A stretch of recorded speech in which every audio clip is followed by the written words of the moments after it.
Morning. I'm sort of an undeclared candidate. I haven't decided definitively yet. I'm on a fact-finding mission. That's why I'm here. I want to see what this Constitution part is all about. And I'm the kind of guy that sort of a straight shooter. I don't pull any punches. So being in academia, you know, you get away with that sort of thing with tenure, being a full professor. So please bear with me if I don't mean to offend anyone, but I'm going to call it like I see it. For example, Jim mentioned my latest book, Redeeming American Democracy. And I hear this on talk radio all the time. This isn't a democracy, it's a republic. It is a democracy because most of the governing is supposed to occur at the local level.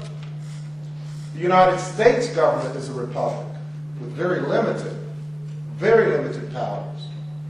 So my book, Redeeming American Democracy, is about recovering those fundamental principles where the American people have the government genuinely based upon their consent and not some distant national government. Now remember, when the United States was formed, there were fewer people in the entire country than in the Tri-County area in which I'm currently living. It was a very small nation, about 3.5 million people. And they even thought it was too big. And that's what I'm going to talk about, the scope, the size, the scale of the government. Now, I'm sort of a fan of Thomas Hobbes. I think he's a very insightful commentator on politics. And he wrote at the latter part of the 17th century in a book titled The Behemoth. It's a biblical land creature, a monster that devours everything in its path.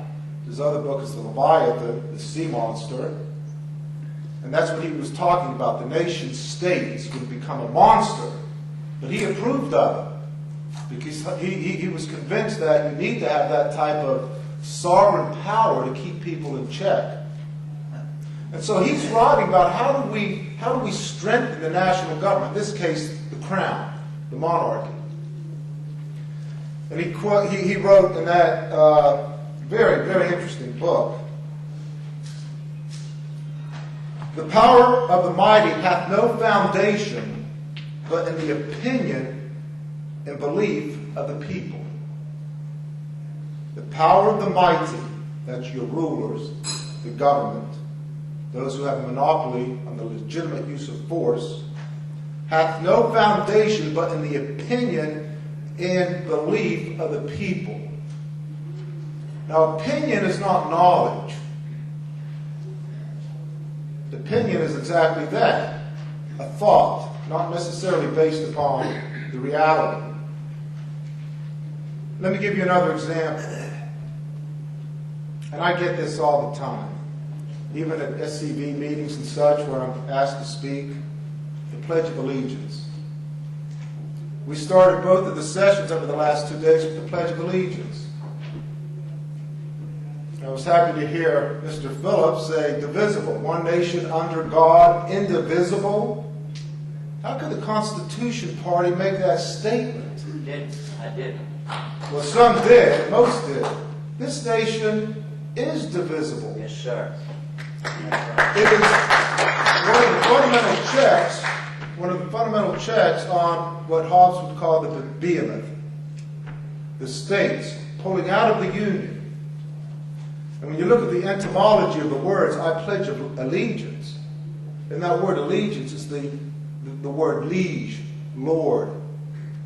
And if you check in the Oxford English Dictionary, when you make that pledge, you're promising to God that your country comes first and God comes second. Think about that. And think about it if you have an ungodly government. Think about the framers looking down on this crowd, the Constitution Party, making a pledge like that. That's opinion. Just like the type of nonsense we get from talk radio that this is not a democracy. It is a democracy, properly understood. Now, bear with me as I go through a couple of things, because this isn't a pep talk, it's a gut check.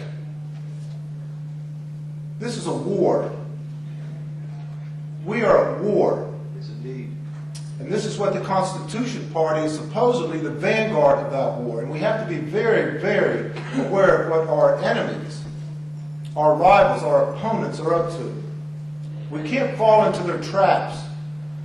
We have to be, pardon the expression, Machiavellian, the first modern political scientist. And that's when I'm a political scientist, so I'm coming from that perspective.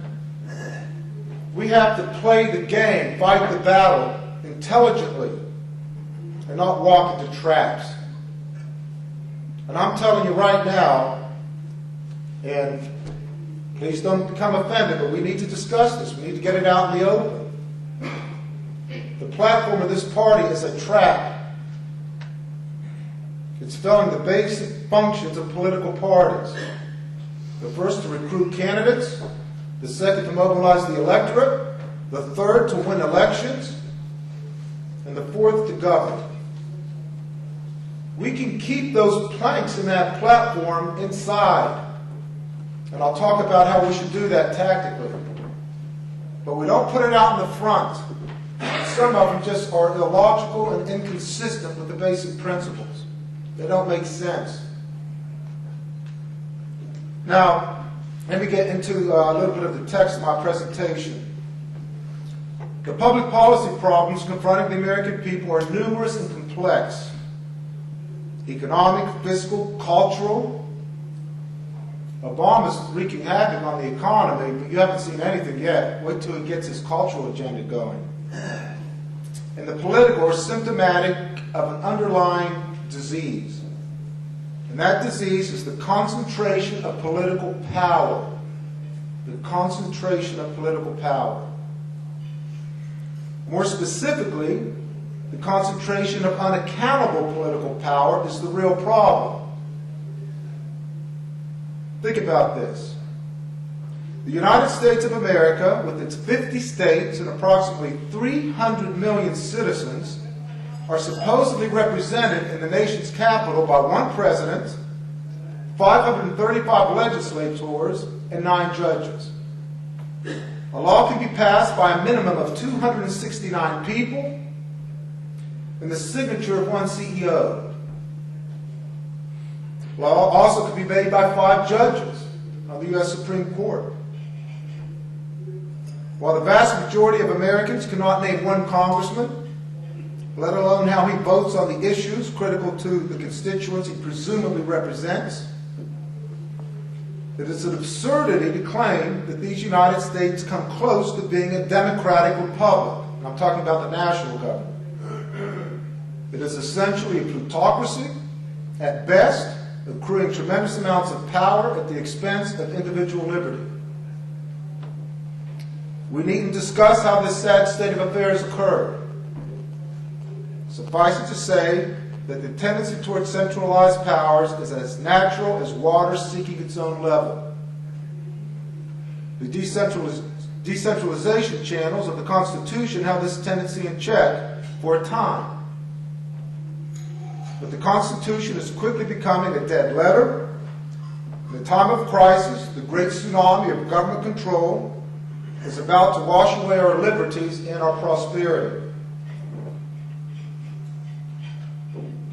We must turn our attention away from the symptoms and focus on the disease. We can no longer ignore the root of our problems. We must be realists. The United States government is no longer legitimate. Amen. It has consistently violated and disregarded the Constitution, and to that extent, the United States government has become our enemy.